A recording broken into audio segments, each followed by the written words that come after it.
Hello students, good evening. कैसे हो आप सब? स्वागत है आपका फिर से आपके अपने यूट्यूब चैनल पर। और आज हम स्टार्ट करेंगे 10th क्लास के लिए जो एमसीक्यू स्पेशल सीरीज हमारी चल रही है, उसमें नया टॉपिक अर्थमेटिक प्रोग्रेशन। हिंदी में इसको बोलते हैं समांतर श्रेणी। समांतर श्रेणी हिंदी में बोलते हैं। तो सबसे पहले मैं आपको बताता हूँ अर्थमेटिक प्रोग्रेशन होती क्या है। आप बस ये मान के चलो, आपके पूरे मैथमेटिक्स के अंदर ये सबसे इजी टॉपिक है। और ये लेक्चर करने के बाद, यानी कि ये जब मैं पूरा टॉपिक पढ़ा दूंगा आपको, तो इसमें एमसीक्यू के साथ साथ जितने आपके सब्जेक्टिव क्वेश्चन एग्जाम में पूछे जाएंगे वो सब भी कवर हो जाएंगे। तो बहुत आसान टॉपिक है। पहले मैं आपको डेफिनेशन बताता हूँ। अर्थमेटिक प्रोग्रेशन शॉर्ट फॉर्म में हम इसको आज के बाद एपी बोलेंगे, ठीक है। अर्थमेटिक प्रोग्रेशन क्या होती है? देखो, एक तो आपको पहले ये पता होना चाहिए प्रोग्रेशन क्या होती है। आप इसको प्रोग्रेशन कहो, इसको सीक्वेंस कह लो, इसको सीरीज कह लो, या इसको लिस्ट ऑफ नंबर्स कह लो, सबका एक ही मतलब है, ठीक है। List of numbers. जैसे हम कोई भी एक सीरीज लिखते हैं, मान लो मैंने ये लिख दी 2, 4, 6, 8, 10, 12। आपको पता है कि इस सीरीज़ के अंदर क्या है, एक स्पेशल पैटर्न है। इसमें क्या है? स्पेशल पैटर्न है। क्या पैटर्न है इस सीरीज़ के अंदर? देखो, बस आपको ये पैटर्न फॉलो करना है। हर एक टर्म क्या है, देखो 2 से इंक्रीज हो रही है, 2 से 4, 4 से 6, 6 से 8, 8 से 10, 10 से 12। इन सब के बीच में गैप कितने कितने का है? 2 का है, ठीक है। अब मैं आपको और एग्जांपल देता हूँ साथ साथ में। देखो, अब एक मैंने सीरीज लिख दी, यहाँ पे 4 लिख दिया, यहाँ 7, यहाँ 10, यहाँ 13, फिर 16, फिर 19, ऐसे चल रही है। अब इसके अंदर देखो, क्या गैप सेम है क्या हर एक टर्म के बीच का?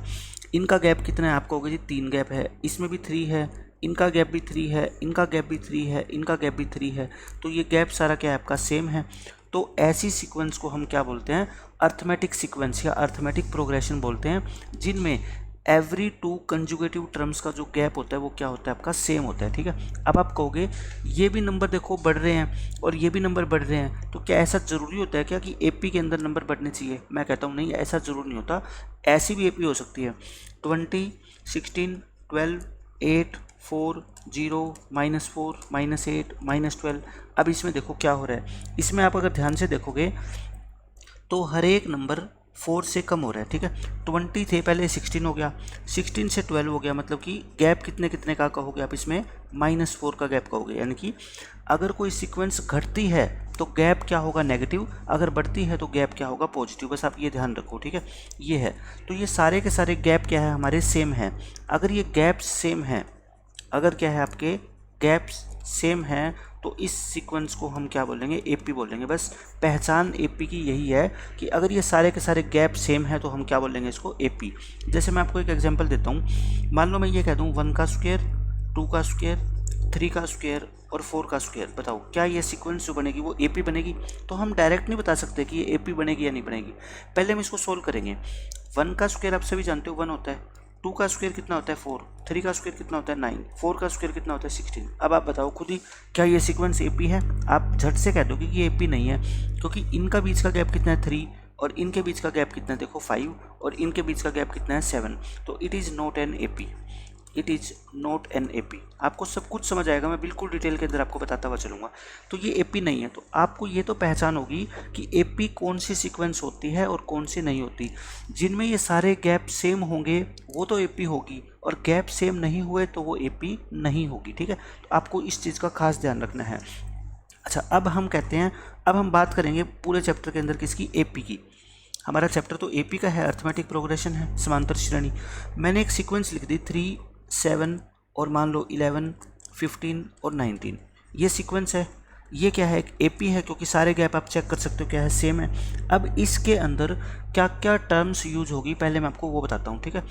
टर्मिनोलॉजी, इसको बोलते हैं टर्मिनोलॉजी। टर्मिनोलॉजी का मतलब होता है कि कोई भी हम टॉपिक पढ़ते हैं, मान लो चाहे वो किसी भी सब्जेक्ट का हो, तो उसमें क्या क्या टर्म्स यूज होएगी, कि किसको फर्स्ट टर्म बोलेंगे, किसको कॉमन डिफरेंस बोलेंगे, ठीक है। तो वो सारी चीज़ें आपको पता होना चाहिए।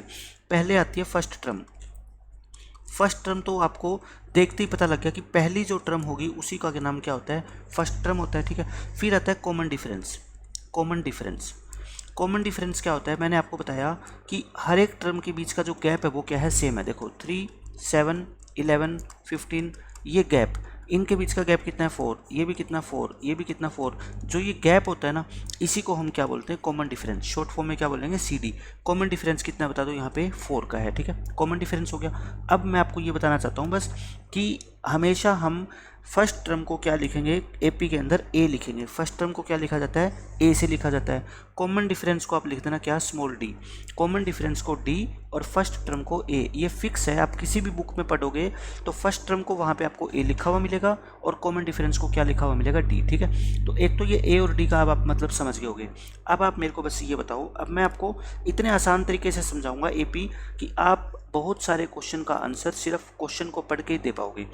जैसे 3, 7, 11, 15 और 19 आपसे पेपर में ये पूछा जाता है कि ये एक एपी है ना, तो इसकी 10th टर्म बताओ। 10th टर्म का मतलब कि लिखते लिखते 10वें नंबर पे कौन सी टर्म आएगी वो बताओ। जैसे फर्स्ट नंबर पे ये, सेकंड नंबर पे ये, थर्ड नंबर पे, फोर्थ, फिफ्थ, इसको क्या बोलते हैं हम, फर्स्ट टर्म बोलते हैं, फर्स्ट टर्म। ऐसे ही फिर इसको क्या बोलेंगे बताओ, सेकंड टर्म बोलेंगे। इसको क्या बोलेंगे, थर्ड टर्म।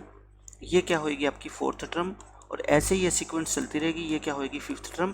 अच्छा, इसको लिखने का एक और तरीका होता है, हम इसको first term, second term, third term, इसकी बजाय फर्स्ट टर्म को हम T1 लिखते हैं। T1 का मतलब क्या होता है, टर्म 1 यानी कि फर्स्ट टर्म। इसको हम T2 लिख देते हैं।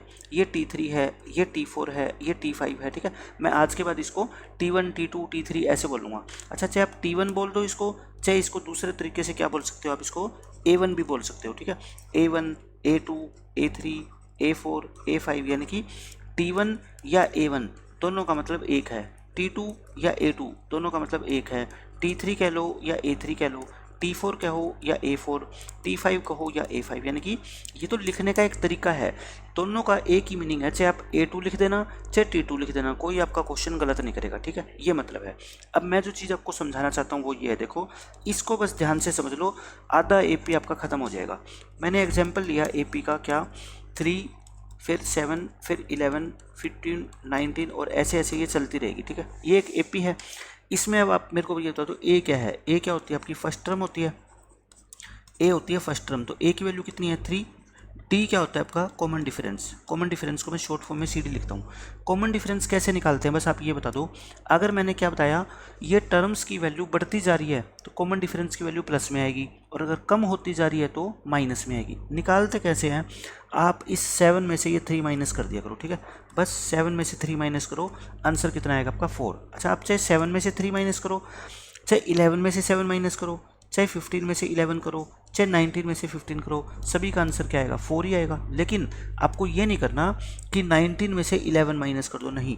तो कंजुगेटिव टर्म को, लगातार टर्म को आपस में क्या करना है, माइनस करना है। ठीक है, 4 आ गया, और बड़े में से छोटा नहीं माइनस करना, इस टर्म में से पहले वाली टर्म माइनस करनी है। मतलब कि मैंने आपको बताया ना, अगर टर्म बढ़ती जा रही है तो आंसर क्या आएगा, प्लस का 4। अगर कम होएगी तो आंसर कितना आ जाएगा, माइनस का 4। तो कॉमन डिफरेंस प्लस का भी हो सकता है, माइनस का भी हो सकता है। पहली टर्म पॉजिटिव भी हो सकती है, नेगेटिव भी हो सकती है, उससे हमें कोई मतलब नहीं है। ठीक है, मैं आपको ये बताना चाहता हूँ बस कि आप इसको है ना ऐसे मान के चलो, 3, 7, 11, 15 और 19, ये 5 क्या है आपकी सिटी है, ये क्या है 5 सिटी, शहर है ये 5। अब आपको क्या करना है, देखो यहाँ से लेके यहाँ तक जाना है, फिर यहाँ से लेके यहाँ तक जाना है, यहाँ से लेके यहाँ तक, और यहाँ से लेके यहाँ तक। इस शहर का नाम क्या है, T1, इसका नाम T2, इसका नाम T3, T4 और T5। ठीक है, पहला शहर यहाँ पे स्थित है, और हर शहर के बीच की दूरी कितनी है, मान लो 4 किलोमीटर है, 4 किलोमीटर है। आपसे पूछेगा कि जो 6th नंबर पे शहर आएगा ना, उसकी वैल्यू कितनी होगी, बस आपको ये बताना है। ठीक है, आप खुद देख के बता दोगे कि 4 बढ़ती जा रही है, तो 19 में 4 जोड़ोगे तो कितना आएगा, यहाँ पे 23 ही आएगा। ठीक है, मैं आपको एक आसान तरीका बताता हूँ इसको करने का। देखो ये गैप, इसको क्या बोलते हैं, गैप बोलते हैं। ठीक है, ये भी क्या है आपका, गैप है। एक गैप कितने के बराबर है, बस आप मेरे को ये बता दो। आप कहोगे जी हर एक गैप 4 के बराबर है, ये भी 4 है, ये भी 4 है।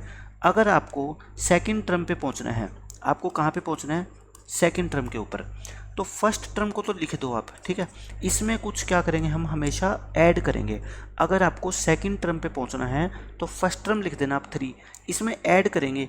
कितने गैप ऐड करेंगे बताओ, फर्स्ट से सेकंड पे जाने के लिए कितने गैप चलना पड़ेगा अपने को, एक। ये गैप कह लो या इसको हिंदी में कह लो कदम। ठीक है, ये आपके कदम है। आप पहले शहर से दूसरे पे जाओगे तो कितने कदम चलना पड़ेगा, 1। ठीक है, और एक कदम आपका किसके इक्वल है, 4 किलोमीटर के इक्वल है। तो 3 में अगर मैं ये 4 जोड़ दूँ तो देखो मैं किस पे पहुँच गया, 7 पे पहुँच गया। अब मैं कहता हूँ मैं T3 पे पहुँचना चाहता हूँ। ठीक है, कहाँ पहुँचना चाहता हूँ मैं, इस 11 पे। तो आप कहोगे स्टार्टिंग के अंदर तो 3 लिखना है। ठीक है, 3 में कितने कदम जोड़ें, 1, और 2, क्योंकि आप 11 पे पहुंचना चाहते हो तो 2 कदम जोड़ने पड़ेंगे। एक कदम कितने के इक्वल है बताओ, 4 किलोमीटर के, तो 2 कितने होंगे 8 के, 8 + 3 कितना होगा 11। मैं आपको बिल्कुल बेसिक से समझा रहा हूँ ताकि कोई रटना ना पड़े।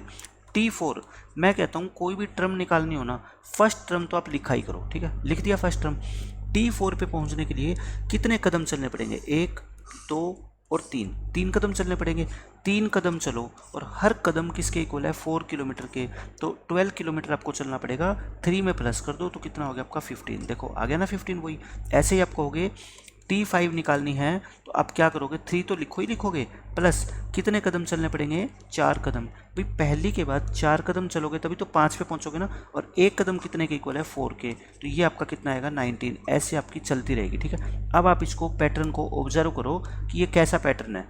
देखो ये 3 तो फिक्स है सभी में, ये 3 तो क्या है फिक्स है, और इस 3 का नाम क्या होता है बता दो मेरे को, ए होता है। 3 क्या है आपकी ए है, फर्स्ट टर्म है।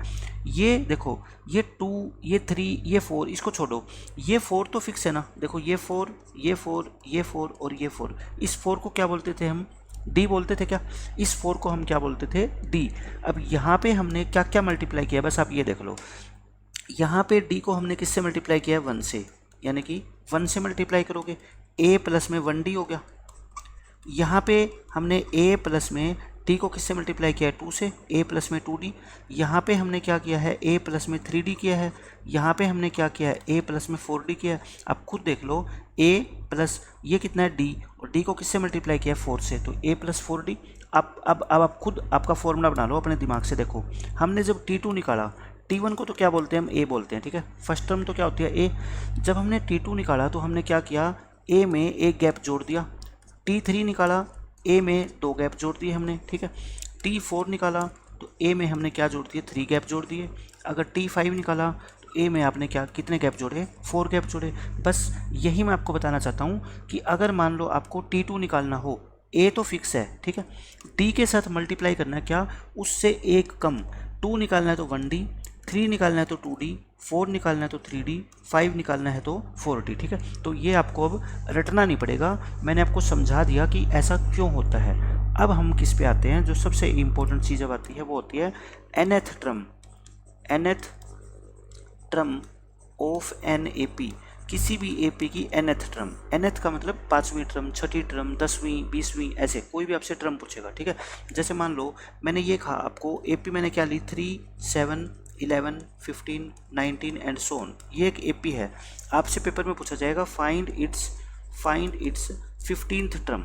आपको क्या निकालनी है बता दो मेरे को, 15th टर्म निकालनी है, यानी कि ये AP हम लिखते जाएंगे तो 15th नंबर पे कौन सी टर्म आएगी। वैसे तो आप लिख भी सकते हो, ठीक है, 5th के बाद कौन सी आएगी 6th, फिर 7th, 4 बढ़ाते जाओ, है ना, 4 आप बढ़ाते जाओ तो कितनी आ गई आपकी 39, फिर 43, 47, 51, 55, 59, ऐसे चलती रहेगी, ठीक है। लेकिन अगर मान लो आपसे पूछ ले कि बताओ 150th टर्म कौन सी होगी, तो थोड़े आप ऐसे लिखोगे, तो उसका तो फॉर्मूला होगा कोई ना कोई। मैंने अभी आपको बताया 15th टर्म यानी कि T15 निकालनी है। T15 का क्या फॉर्मूला होता है, a प्लस 15 से एक कम यानी कि 14D, ठीक है, a प्लस 14D। अब आप मेरे को बता दो बस a की वैल्यू कितनी है, ऊपर से 3 प्लस 14 इंटू डी कितना है आपका 4, तो 14 4 जा 56, 56 में 3 जोड़ोगे कितना आएगा 59। और देखो वैसे भी हमने 15 टर्म तक लिखी थी तो कितना आया था आपका 59 आया था, ठीक है। अब आप कोई भी टर्म निकाल लो बीच की, जैसे मान लो आप निकालना चाहते हो T12 क्या होगा फिर a प्लस में 11D, यानी कि 3 प्लस में 11 इंटू 4, ये कितना आ गया 47। और आप काउंट करके देख लेना स्टार्टिंग से, ये आपकी 12th टर्म मिलेगी, ठीक है। आपको 9th टर्म निकालना है तो क्या करो आप a प्लस में 8D कर दो, a कितना 3 प्लस 8 इंटू डी कितना होता है बताओ 4, तो कितना आ गया आपका 35। देखो ये रहा 35, आप काउंट करो 1 2 3 4 5 6 7 8 9, ये कौन सी टर्म है 9th, और हमने भी क्या निकाली है 9th टर्म। तो यानी अब आपको एक बात तो पता लग गया, अगर आपको कोई AP दे रखी हो, आप सबसे पहले क्या निकाल लो A की वैल्यू और D की वैल्यू। उसके बाद आपसे कोई भी टर्म पूछ ले, 15th टर्म पूछ ले, 49th टर्म पूछ ले, आप बहुत आसानी से उसको निकाल सकते हो, ठीक है। तो मैंने टर्म निकालनी आपको बता दी। अब फॉर्मूला आता है आपका किसका, इसी के ऊपर बेस्ड फॉर्मूला है जर्नल टर्म का। किसका फॉर्मूला है अब, general term of N A P. देखो जनरल टर्म का मतलब ये होता है कि अगर हमारे को किसी भी सीक्वेंस की वो टर्म पता लग जाए ना जनरल, तो उसकी हेल्प से हम उस सीक्वेंस की कोई भी टर्म निकाल सकते हैं, ठीक है। ये जनरल टर्म है। जनरल टर्म को दूसरा बोलते हैं टी एन या फिर ए एन, ठीक है। टी एन और ए एन तो एक ही होता है, यानी कि इसको क्या बोलते हैं हम, nth टर्म। किसी ए पी की nth टर्म हम कैसे निकालते हैं उसका मैं आपको फॉर्मूला बता रहा हूँ, ठीक है। टी एन, आप मेरे को ये बता दो, मैंने अभी आपको क्या बताया था, T15 निकालनी है तो A तो होगा ही होगा, उसके प्लस कितना करेंगे, 15 से एक कम इंटू डी, तो यहाँ पे A तो होगा ही होगा। कौन सी टर्म निकालनी है, उससे एक छोटा। nth टर्म निकालनी है तो n से एक छोटा, यानी कि n-1 इंटू में क्या होगा, d। तो ये फॉर्मूला है। अब आपको ये फॉर्मूला आसानी से याद हो जाएगा क्योंकि ये ऊपर वाले कॉन्सेप्ट के ऊपर ही बेस्ड फॉर्मूला है, ठीक है। जैसे मान लो आपको T5 निकालनी है, इस फॉर्मूले में n की जगह 5 पुट करना, a तो फिक्स है, n की जगह 5 पुट करो तो देखो वही तो आ गया आपका a प्लस में 4d, और T5 क्या होता है, a प्लस 4d होता है। तो ये सबसे इंपॉर्टेंट फॉर्मूला है आपका, क्या, किसी भी AP की जनरल टर्म निकालने का क्या होता है, a plus n-1 into D. जैसे मैं आपको एक एग्जाम्पल देता हूँ, अब इसी AP का मैं आपको एग्जाम्पल देके बता रहा हूँ। देखो AP है आपकी क्या, 3, 7, 11, 15, 19, 23 एंड सो ऑन। आपको पेपर में ये कहा जाएगा find its general term, find its general term बोल सकता है वो, या वो बोल देगा आपको क्या, फाइंड an, या वो बोल देगा फाइंड tn। मैं आपको सब कुछ बता रहा हूँ कि एग्जाम में कैसे कैसे क्वेश्चन पूछा जा सकता है, ठीक है। या वो बोल देगा फाइंड nth टर्म, सब का एक ही मतलब है, ठीक है। जनरल टर्म बोल दो, tn बोल दो, an बोल दो, nth टर्म बोल दो, सारी बात एक ही है, जस्ट इनका नाम क्या है, अलग अलग है, ये है। तो इसका फॉर्मूला क्या होता है बताओ, tn का फॉर्मूला आप कहोगे a plus n-1 into D होता है। अब आप मेरे को बता दो a की वैल्यू क्या है और d की वैल्यू क्या है, आप तुरंत बता दोगे। a कितना है 3 plus n-1 into D, D कितना है यहाँ पे 7 में से 3 घटाओगे कितना 4। तो अब इसको सिंप्लीफाई कर लो, 4 से मल्टीप्लाई करोगे कितना आएगा बताओ, 4n माइनस में 4। अब देखो 4n तो प्लस का है, प्लस 3 माइनस 4, 3 में से 4 माइनस करोगे क्या आएगा, -1। तो इस AP की अगर आपसे tn निकालने को कहा जाए तो उसका आंसर कितना होगा आपका 4n-1। अब आप सोचोगे कि इस tn का मतलब क्या है, इस tn का मतलब ये होता है आप इस इक्वेशन में n की वैल्यू कुछ भी पुट कर दो, कोई भी एक नेचुरल नंबर पुट कर दो, आप इस सीक्वेंस की टर्म निकाल सकते हो कोई भी, ठीक है। आप कहोगे हम पुट करते हैं n को 2, मान लो मैं सेकेंड टर्म निकालना चाहता हूँ, n को 2 पुट करना जरा, n को 2 पुट करोगे यहाँ पे भी यहाँ पे भी, तो 4 इंटू 2 माइनस 1, 4 2 जा 8, 8 में से बन गया 7। अब देख लो इस AP की सेकंड टर्म क्या 7 नहीं है क्या, वो किसने बता दी हमारे को, इस फॉर्मूले ने बता दी, ठीक है। T3 निकालना, n की जगह 3 पुट करना तो कितना आएगा देख लो आप, 4 इंटू 3 माइनस 1 कितना आ गया 11, देख लो 11 है ना। T4 निकालना चाहते हो, n की जगह 4 पुट करना, 4 इंटू 4 माइनस 1 यानी कि 15। ऐसे T6 निकालना चाहते हो, n की जगह 6 पुट करोगे तो कितना आ गया आपका 23। मैं यही कहना चाहता हूँ कि जनरल टर्म का मतलब ये होता है कि आपको बस ये टर्म पता लगी ना, फिर आप इस AP की कोई भी टर्म निकाल सकते हो, n की जगह आप वही रिप्लेस करते जाओ, ठीक है। जैसे मान लो आपको पेपर में क्वेश्चन ये गिवन है, आपको एग्जाम में ऐसा क्वेश्चन पूछा जाता है, if general term of N AP is tn is equal to 3n-6, ये किसी AP की जनरल टर्म आपको क्वेश्चन में गिवन है। फाइंड इट्स 20th टर्म, वो कह देगा इसकी 20th नंबर पे कौन सी टर्म आएगी उसकी वैल्यू बता दो। तो मैंने आपको क्या कहा, जनरल टर्म आपको गिवन है, लिख लो 3n-6, आपको वैल्यू किसकी निकालनी है 20th टर्म की, मतलब n की जगह कितना पुट कर दो 20, यहाँ पे भी n की जगह कितना पुट कर दो 20, 23 जा 60, 60 में से 6 माइनस करोगे कितना आएगा 54, यानी कि इस सीरीज़ की जो 20th नंबर पे टर्म आएगी ना वो कौन सी आएगी 54 आएगी, ठीक है। तो tn का ये मतलब होता है, ये जनरल टर्म का मतलब उससे हम उस सीक्वेंस की कोई भी टर्म निकाल सकते हैं, चौथी, पाँचवीं, छठी, 20वीं, 100वीं, कोई भी टर्म, ठीक है। तो जनरल टर्म का आपको फॉर्मूला भी याद हो गया, और जनरल टर्म का यूज कैसे होएगा, पेपर में कैसे क्वेश्चन आते हैं, मैंने आपको वो चीज़ भी बता दी, ठीक है। अब देखो मैं एक बार फॉर्मूला लिख देता हूँ, ये नोट कर लेना आप। tn का फॉर्मूला आपका क्या होता है, a plus n-1 into D. आप जितनी बार इसको बार बार लिख के देखोगे फॉर्मूले को, आपको याद होएगा। बस एक सिंगल तो फॉर्मूला है, ठीक है। एपी चैप्टर तो बहुत आसान है। तो आज मैंने आपको सिर्फ क्या बताया है, जनरल टर्म निकालना और जनरल टर्म का मतलब क्या होता है और एपी क्या होती है। अब इसी कॉन्सेप्ट के ऊपर बेस्ड हम बिल्कुल कुछ क्वेश्चन करते हैं जो बिल्कुल बेसिक क्वेश्चन है। फिर नेक्स्ट लेक्चर के अंदर मैं आपको और जो कॉन्सेप्ट होते हैं एपी के वो समझाऊंगा और उसके ऊपर बेस हम क्वेश्चन करेंगे। आपका कोई भी क्वेश्चन ना तो गलत होगा ना आपको टफ लगेगा और पेपर के अंदर आने वाला हर क्वेश्चन आप आसानी से सोल्व कर पाओगे, ठीक है। पूरा लेक्चर देखना है एपी का, आपको कभी लाइफ में कोई दिक्कत नहीं आएगी एपी में। अब देखो कुछ क्वेश्चन करते हैं, बिल्कुल बेसिक क्वेश्चन। बस आपकी कैलकुलेशन स्ट्रॉन्ग होनी चाहिए, जो बात मैं बोल रहा हूँ वो समझो ध्यान से, प्लस माइनस का आपको ध्यान रखना है, ठीक है। सिर्फ अगर आपकी प्लस माइनस अच्छी है तो आपको एपी का चैप्टर मुश्किल नहीं लगने वाला। अगर किसी बच्चे को ये नहीं पता कि 3 में से 5 घटाएंगे तो 2 आएगा या -2 आएगा, तब तो फिर उसके लिए मैथ पढ़ने का ही कोई फ़ायदा नहीं है, ठीक है। लेकिन आपको पता है कि अगर 5 में से 7 घटाएंगे तो -2 ही आना है, तब एपी का चैप्टर आपके लिए आसान है। देखो यहाँ पर आपको क्या निकालना है, कॉमन डिफरेंस। कॉमन डिफरेंस के लिए मैंने आपको क्या बात बोली थी, कॉमन डिफरेंस को शॉर्ट फॉर्म में क्या बोलते हैं, डी बोलते हैं, ठीक है। आपको क्या करना होता है, देखो जैसे 3, 7, 11, 15 इसका कॉमन डिफरेंस कैसे निकालते थे, हमेशा इस टर्म में से पहले वाली टर्म माइनस कर दिया करो, ठीक है। या फिर इसमें से ये या फिर इसमें से ये, वही आपका कॉमन डिफरेंस होगा, बस इसके अलावा और कुछ नहीं सोचना आपने। तो डी बताओ क्या होता है, मैंने कहा कि इस टर्म में से ये टर्म क्या कर दो, आप माइनस कर दो, यानी कि 1/2 में से 3/2 क्या करना है, -2 एलसीएम ले लो। 1 में से 3 गया -2, -2 को डिवाइड करोगे 2 से, कितना आ गया, -1, यानी कि -1 इसका कॉमन डिफरेंस आ गया। इसका मतलब ये है कि जो इस सीक्वेंस की जो टर्म्स है ना वो एक एक से कम होती जा रही है, ठीक है, कम होती जा रही है। देखो पहले 3/2 थी, अब 1/2 रहेगी, फिर -1/2, यानी कि एक एक नंबर छोटा होती जा रही है, ठीक है। अब इसी क्वेश्चन में आपसे क्या पूछा जा सकता था, आपसे ये पूछा जा सकता था फाइंड T15, यानी इस सीक्वेंस की 50th टर्म बता दो। मैं कहता हूँ T15 का तो फॉर्मूला होता है a प्लस में 14d, होता है a प्लस 14d। a की वैल्यू कितनी बताओ, 3/2, फर्स्ट टर्म कितनी है 3/2 प्लस 14 इंटू d जब भी लिखोगे ना ब्रैकेट डाल के लिखना, कितना है -1। तो बताओ मेरे को 3/2 ये प्लस माइनस मल्टीप्लाई में क्या हो जाएंगे, माइनस, एलसीएम ले लो तो 3 माइनस के 28 यानी कि -25/2।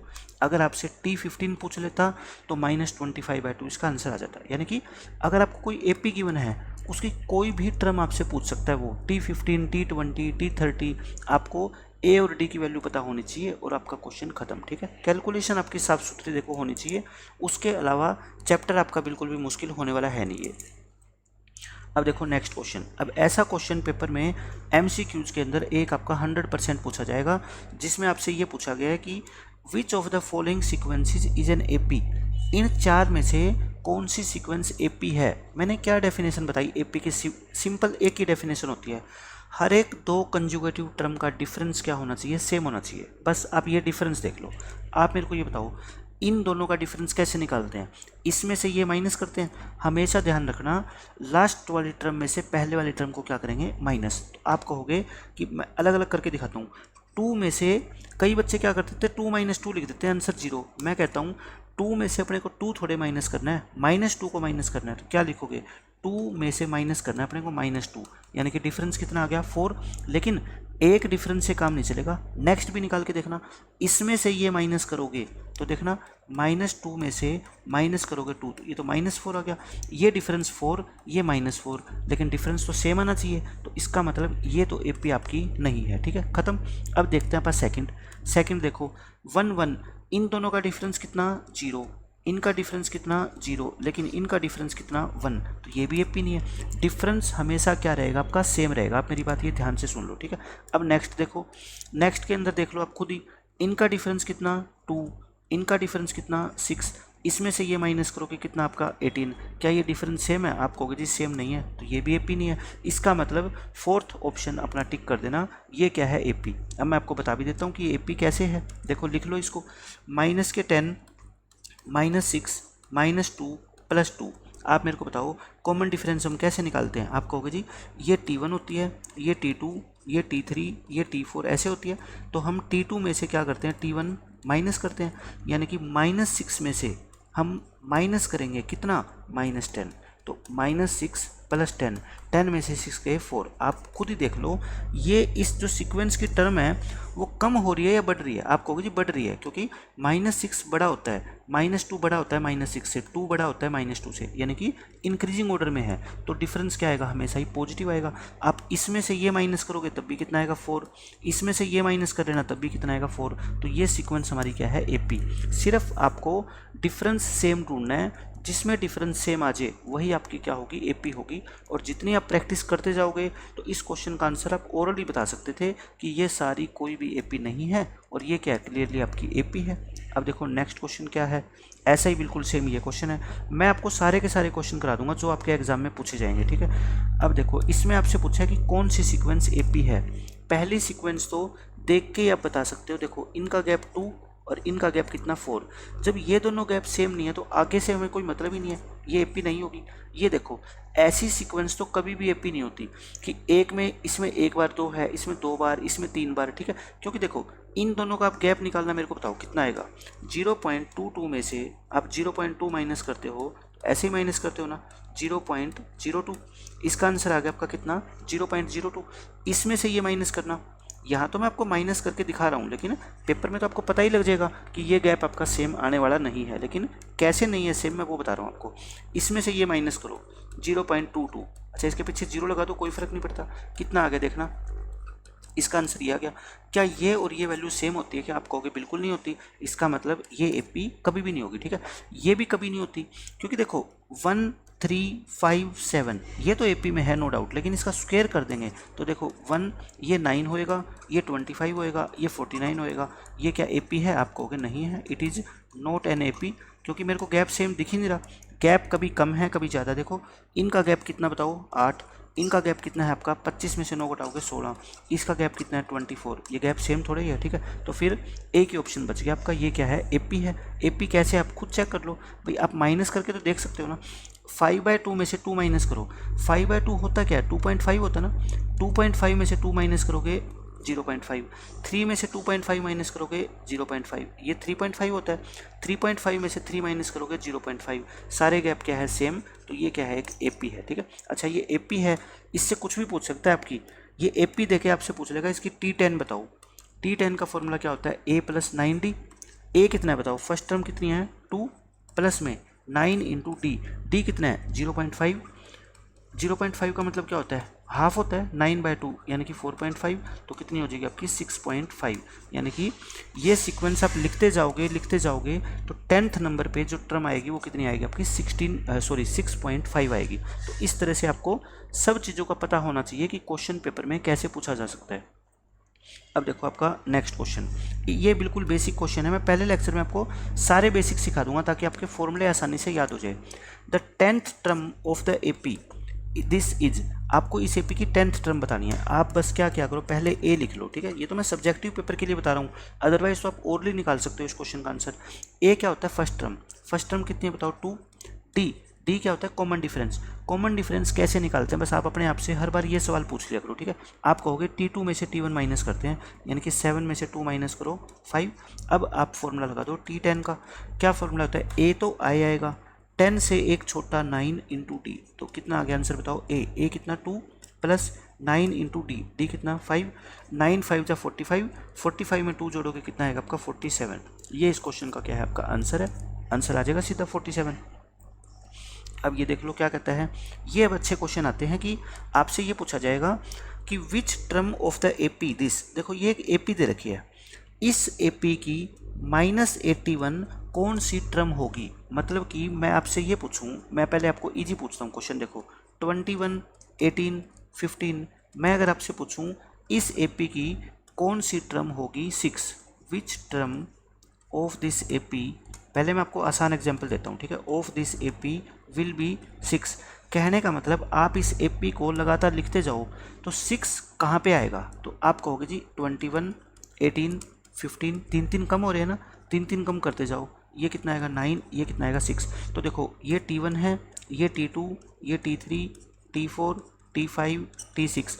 आप ये कह दोगे कि जो 6 है ना वो इस AP की छठी टर्म है, 6th टर्म है। सो हम लिख देंगे T6 क्या है आपकी 6, तो इसका आंसर क्या आ जाता आपका 6th टर्म आ जाता। लेकिन आपसे 6 नहीं पूछा, आपसे पूछा है -81 कहाँ पे आएगा। आप देखो ये कम होती जाएगी, 6 के बाद क्या आएगा 3, फिर 0, फिर -3, फिर -6, -9, ऐसे होएगा।